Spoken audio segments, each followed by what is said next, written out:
my mother-in-law, offered to hold our wedding money for safekeeping. 2 years later, we asked for it back, and only $3,000 of $11,000 was left. She wouldn't say where the rest went. That's the moment I stopped trusting her. It's not the worst part. The worst part came 3 days later, buried in a bank statement, in 5 letters I didn't understand yet. CM Legal. Those 5 letters would end up costing her 20 years of careful control and the version of her son, who still believed she could do no wrong.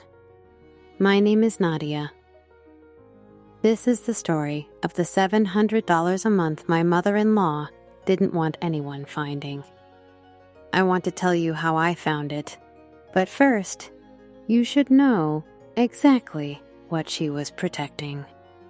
Theo and I got married 2 years ago, $11,000 in gift money, and no safe place yet to put it while we house hunted. His mother, Greta, offered to hold it in the family account. Safer than ours, she said.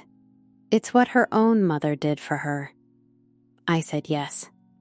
It wasn't the first decision she'd made for us.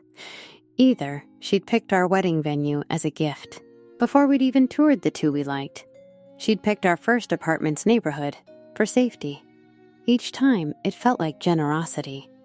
It took me 2 years to notice generosity was the word she used for control every single time. Once, when I suggested a financial planner to help us save toward a house, Greta laughed it off. "We're family," she said. "We don't need someone else's spreadsheet telling us how to trust each other." Greta had run everything since Theo's father died. When Theo was 19, the house, the money, and his younger brother Colin, who never held a job for long, but always seemed to have a nicer car than the year before. I noticed that car got nicer again the same year our savings started disappearing. I didn't connect it yet. Not really. I filed it away, the way you file away small, odd things when you like someone and don't want to be the person who doubts them. Greta called me sweetheart at every dinner. She remembered my coffee order. She sent a birthday card before my own mother did. I liked her. That's the part that still stings the most. One sign. We asked to see the account ourselves. Greta said the bank app was acting up. She'd emailed a login once she found it. She never did. Another. Every time money came up at dinner, she changed the subject. Colin's job search. Theo's promotion. Anything but numbers.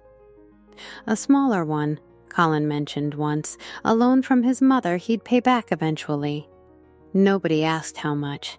Theo mentioned, too, that his mother had asked him not to bother Colin about money as if Colin were the one who needed protecting, not us. Then Greta stopped inviting just the 4 of us to dinner. She started including her sister, her neighbor, anyone who'd fill the table and shorten the conversation about our house closing.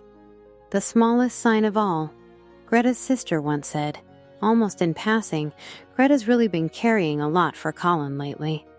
I didn't ask what she meant. I wish I had. The sign that finally broke through came the day we asked for the money back to close on our house. Greta laughed a small, surprised laugh and said only $3,000 was left. We hadn't touched that account once. Not one withdrawal. Not in 2 years. I asked her to forward every statement since the wedding. She sent them the next morning, fast enough that I almost believed there was nothing to find. Almost. Because there, in month 4, was a recurring transfer. Same amount. Same day. Every month. Labeled only CM Legal. CM Legal wasn't a business I could find anywhere. No registration. No website, just 3 letters that could be anyone's initials. Or someone's initials I already knew. Colin Marsh. I showed Theo the statements first, not Greta. Roughly $700 every month for 11 months out of an account his mother swore only had $3,000 left in it. Theo went quiet. Maybe it's for the house repairs she mentioned, he said. Then why is it labeled a law firm?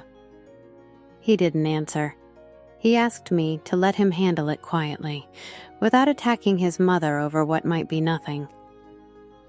I tried Colin directly, 2-1 text, casual, asking if he knew anything about a CM legal account tied to the family finances. He left me on read for 2 days. Then replied, "Ask Mom, nothing else." I stared at those 2 words for a long time. Ask Mom. Like there was nothing else to say, and everything else to hide. I waited a week. Nothing happened. Greta hosted Sunday dinner, like always. Refilled my wine, like always. Called me sweetheart, like always. So, in front of everyone, I asked her directly what CM Legal was. Her fork stopped halfway to her mouth. "You went through my bank records?" she said, "after everything I've done for you two." She didn't say it wasn't ours. She didn't explain the charge. She just made it about the fact that I'd looked the way she always eventually made, everything about what she was owed. I called a friend from law school the next morning and asked her to look up CM Legal properly. It wasn't a law firm. It was a private settlement account opened 11 months earlier, tied to Colin Marsh. 11 months ago, Colin had hit a parked car, drunk, at 2 a.m, his second Dewey in 3 years. Filing it through insurance would have triggered a police report, a license suspension, maybe worse. So Greta arranged a direct settlement with the car's owner instead, quietly, to keep it off Colin's record and off Theo's radar completely. My friend pulled the county records to confirm it. No charges filed, no case number, just a private release of liability form, signed the same week as the accident, notarized at Greta's own bank branch. Roughly $700 a month, straight out of our wedding money, so her son's mistake never became a headline at her own dinner table.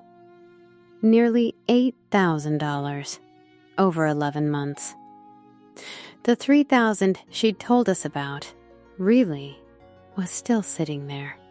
She just never mentioned where the other $8,000 had gone. I confronted her with the documents 2 days later. This time, she didn't deflect. "I was protecting this family," she said. "If that got out, it would have ruined Colin."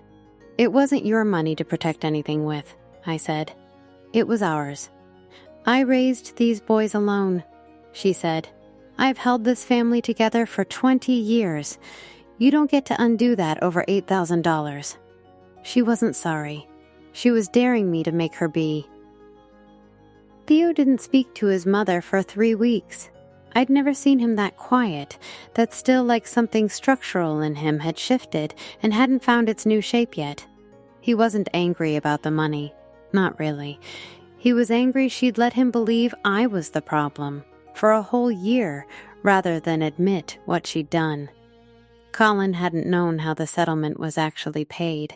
He'd assumed Greta used her own savings. When Theo told him the truth, Colin drove straight to her house. The only part he'd repeat to me afterward was one line. "You let me think I got away with it clean." I didn't get away with anything. You just paid for it and never told me the price. Greta didn't apologize to either of her sons. She apologized to me, eventually stiff, transactional, more like a settlement offer than a confession. Word got around, the way it does in a family that size. 2 of Greta's closest friends stopped coming to her Sunday dinners within the month. Greta blamed people believing gossip too easily. She never once considered the gossip was accurate. I didn't need her sorry. I needed our money back. And the truth about where the rest of it went.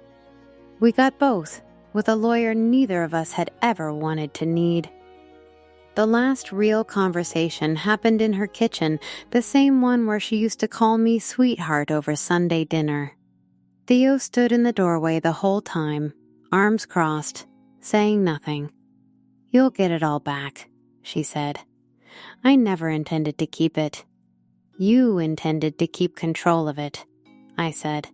"That's not the same thing." She didn't argue. For a moment, she looked almost relieved to stop pretending there was nothing to discuss. "I did what any mother would do," she said. "I protected my child." "You didn't protect Colin," I said. "You protected yourself from ever having to tell him no." She opened her mouth to argue. Nothing came out. Something in her expression cracked the first real crack I'd seen in 20 years of careful control. She paid back the full $11,000 within a month. One transfer. No note. Theo and I moved into our new house 3 weeks later. Our own account. Just the two of us. No safekeeping. No thread attached to someone else's hand. Greta still calls me sweetheart sometimes. I let her. It doesn't mean what it used to. We both know it now. It's been 8 months since we got the money back. Theo and Colin talk more now, mostly because Colin finally has to answer for his own mistakes instead of watching his mother quietly erase them. He's held the same job for 5 months, the longest stretch since college. He started making his own car payments, to the ones Greta used to quietly cover, without either of us knowing that either. Greta still runs Sunday dinner like a company meeting. Getting caught once doesn't undo 20 years of habit. But something did change. Theo checks our numbers now, not because he stopped trusting people, but because he finally understands trust and oversight were never supposed to be the same thing. This year, for the first time, we're hosting Thanksgiving ourselves. Greta's coming as a guest, not the host. That distinction matters more than it probably should.